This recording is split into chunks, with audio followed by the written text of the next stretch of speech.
Agora sim que mataram meu besouro. Depois de morte, besourinho, cordão de ouro. Agora sim que mataram meu besouro. Depois de morte, besourinho, cordão de ouro. I need some help, y'all. I need some help. Can we try this clap together? Can we do that? All right, so I'm gonna do it once, and then you guys are gonna follow me, okay? So it's 3. Space. Breathe. Don't speed up. Agora sim que mataram meu besouro.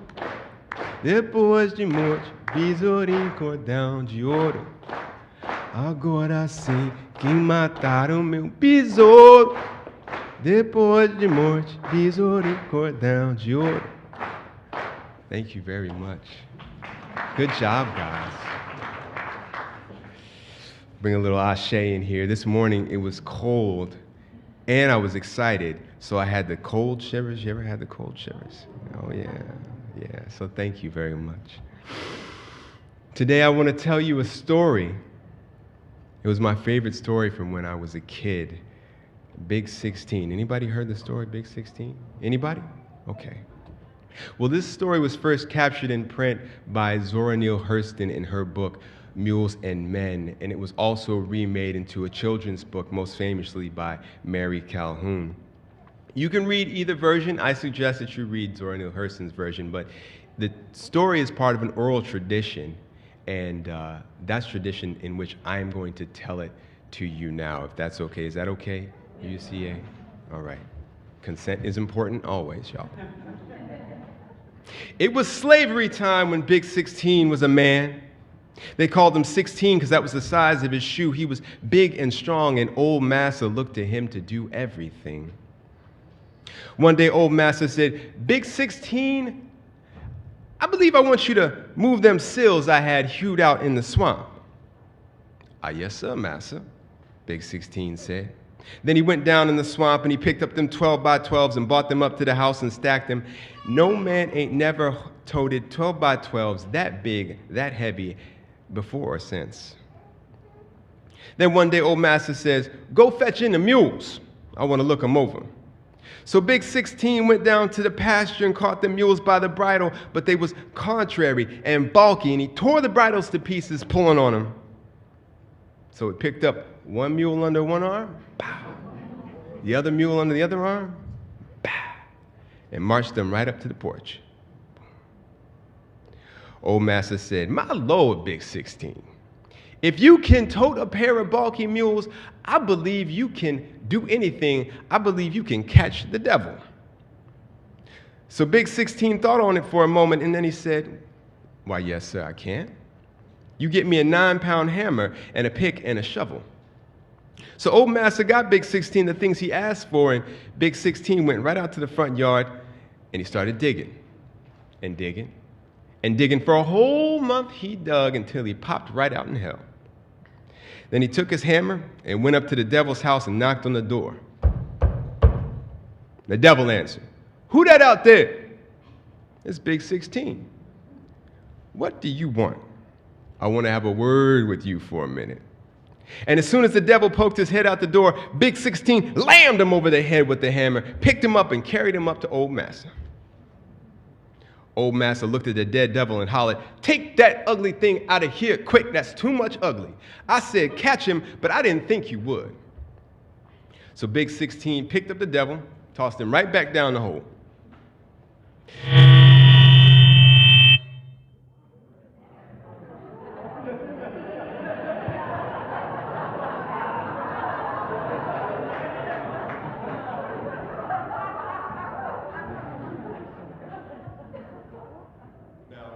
Unitarian Universalist church, but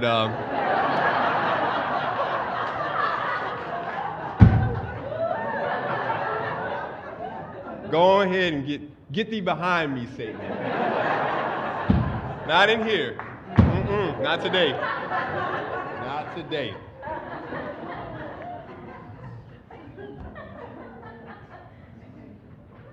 Now I got to find my spot in the story. So then one day, Big 16, he passes on and he goes on up to heaven. But when he gets there, Peter comes out and he blocks the gates. Why, Big 16 asks? I've lived a good and righteous life. I've said all my prayers. And Peter, clutching his angel robe, said, well, I know that, Big 16. It's just that you're too big and powerful. If you got to add a hand up here, would nobody be able to handle you? So he sent him away. But Big 16 had to go somewhere. So he went to hell. Soon as he got to Hell's Gate, all the devil's children were out playing in the yard. They got up and they ran to the house. Mama, mama, that's that man that killed Papa. So she yanked all her devil babies in the house, and when Big 16 got out there, she said, you ain't coming in here. Here, take this hot coal and go on off and start a place of your own. So if you see a light in the woods at night, that's just Big 16 looking for a place to go. Oh, Lord. Unitarian Universalist Church of Annapolis, what have y'all gotten yourselves into with this intern? Somebody should have told Reverend John, don't let him up here. First sermon in the pulpit, and he has sent a slave down to hell to kill Satan.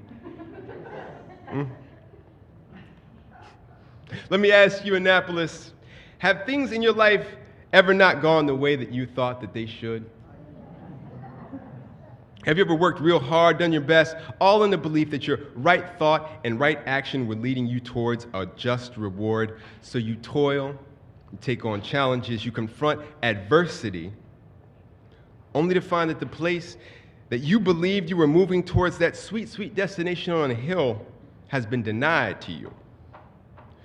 Without expecting it, you find yourself in a place of liminality, trudging forward, unsure of where you're going, living moment by moment, step by step.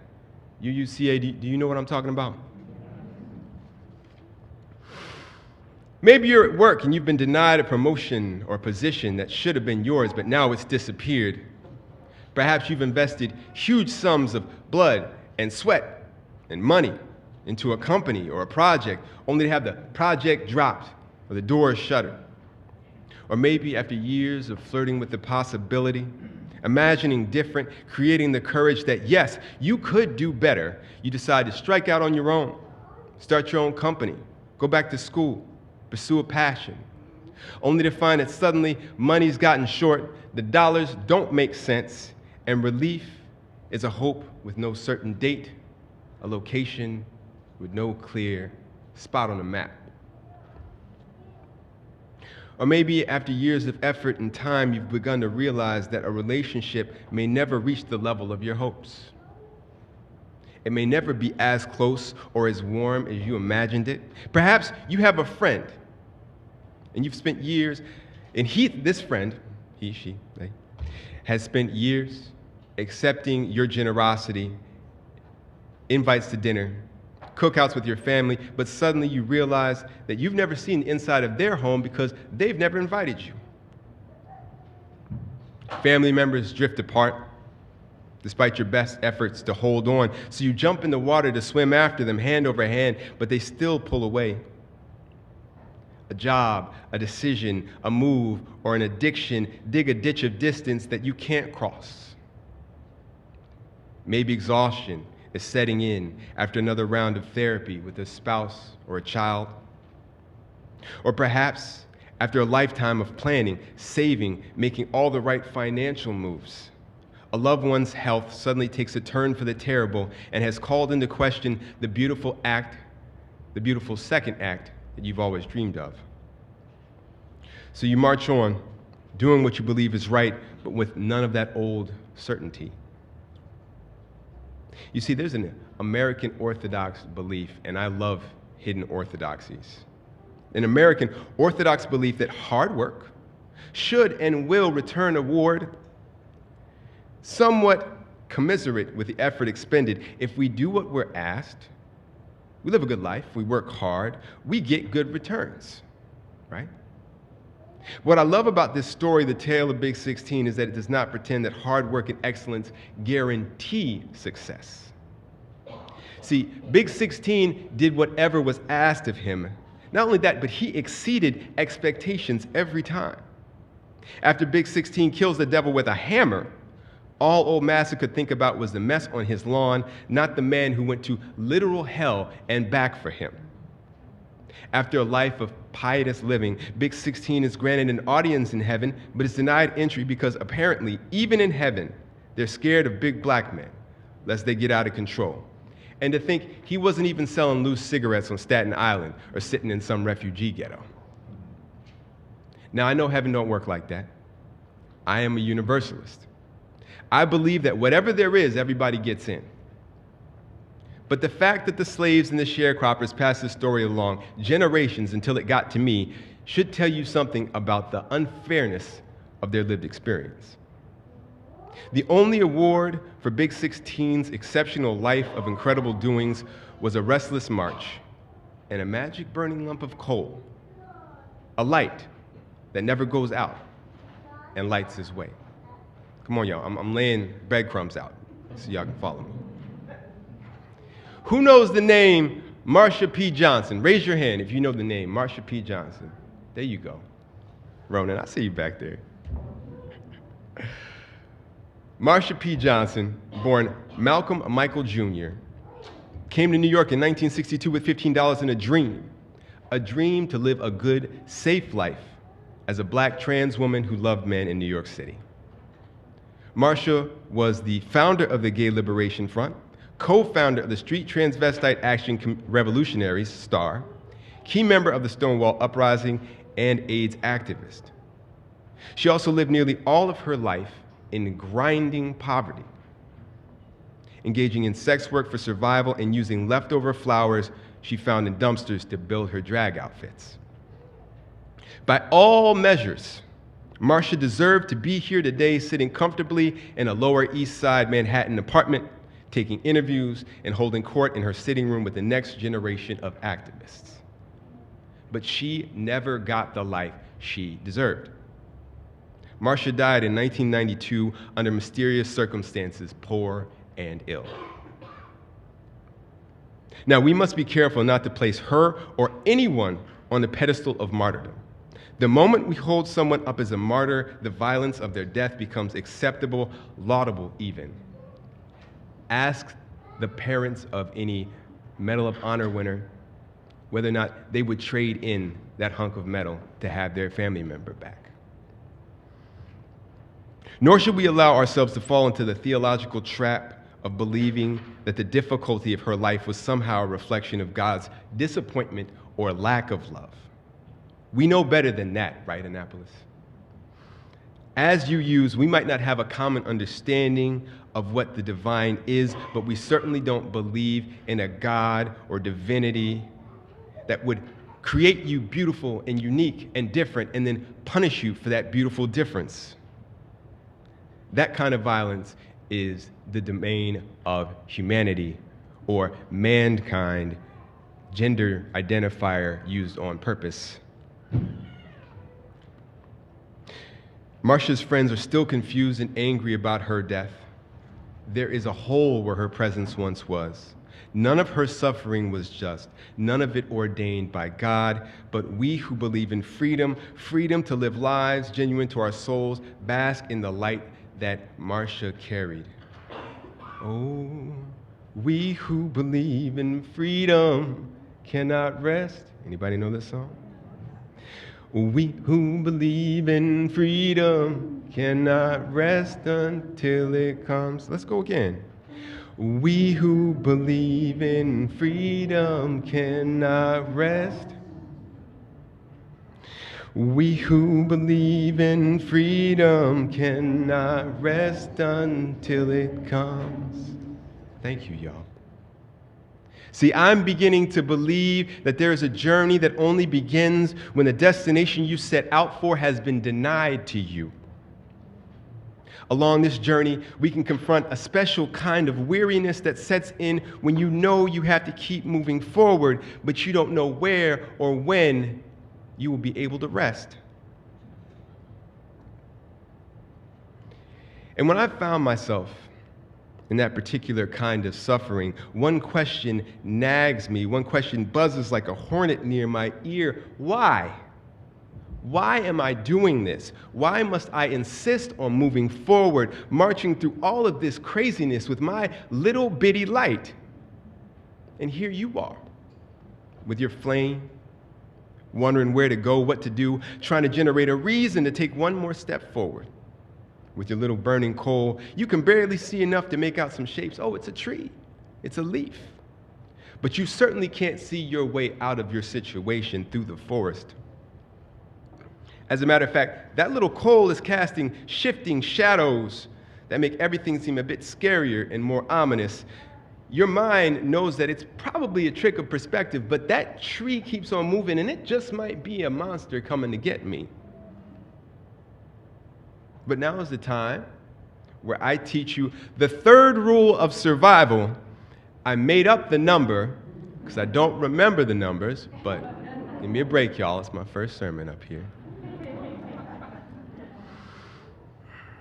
The first, use the bathroom when you can because you don't know when you're going to get another chance.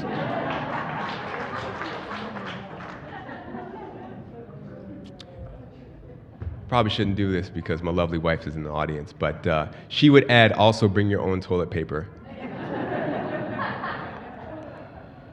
Rule number 2, similar to the first and for the same reason, sleep and eat when you can because you don't know when you're going to get a chance. And the third rule of survival is be careful with your light source at night.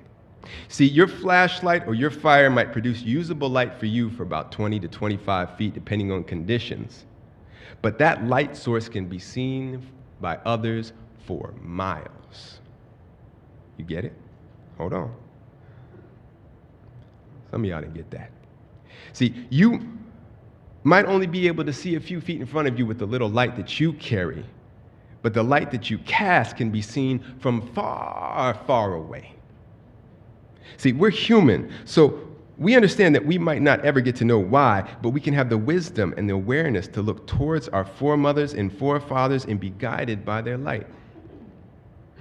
When we are lost, we can look through the forest canopy at the lights carried by others in the distance and use them to help guide us through the wilderness and to remind ourselves that we are not alone. And in turn, we can kindle our own light to serve as a beacon for someone else. You may never know just how far your light carries, and you may never know just how many lives your light touches. Marsha P. Johnson was a bright light among many, most of whose names we will never know. But they lit the way to freedoms that we are just now beginning to enjoy. Some of them are under threat. Maybe your light is the one that leads us to the next revolution in justice and beauty. Or maybe it accomplishes something smaller but no less important. Maybe your light is the one that sends a little boy running to the window, freed from fear of the dark by a bedtime story you told, to peer into the unknown night with wonder. Now, Annapolis, I would love to end this sermon here on a high note. But there's one more place that I have to take you, one more place where I have to point you towards the light. See, we live in such a well-lit world. We become disaccustomed to darkness. We take the instant availability of light for granted. So much so that we seek out darkness in our recreational activities. So I ask you, how important is the flashlight in your tent at night? Now, how important does that light become when your family lives in that tent? When you cook by it, dress by it, read stories by it, comfort babies by it, as you listen to a sound of thunder that is not thunder, a hollow booming that is incoming ballistic ordnance striking the ground and concrete. What light do you use to guide your family as you flee to a zone of hoped-for safety that does not materialize?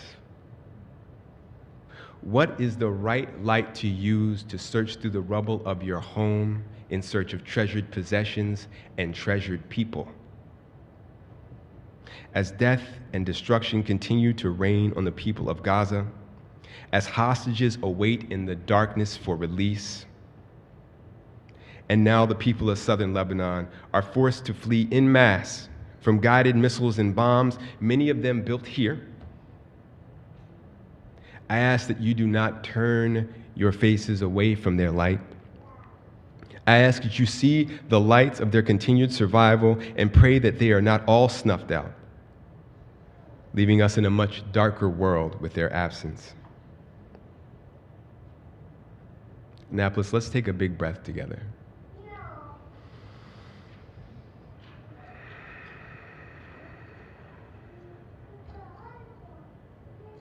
The chalice is a representative of the flame that we kindle together.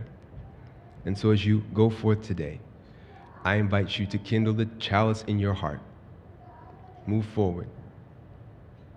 Spread light, even when you don't know exactly where you're going or when you get to rest. Secure in the knowledge that we are the community, we're here together. Ashe, amen.